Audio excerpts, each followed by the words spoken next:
நாடு முழுவதும் விநாயகர் சதுர்த்தி விழாவானது வெகு விமர்சையாக கொண்டாடப்பட்டு வருகின்றது.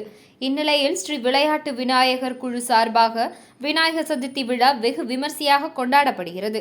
7ஆம் ஆண்டு விநாயகர் சதுர்த்தி விழாவை முன்னிட்டு சர்வசக்தி விநாயகர் அருள் பாலித்து உள்ளார். இதில் 5 முகம் கொண்ட விநாயகர் சிலை உள்ளதால் அப்பகுதி மக்கள் சிறப்பு ஆராதனை வழிபாடு நடத்தி கொண்டு வருகிறார்கள்.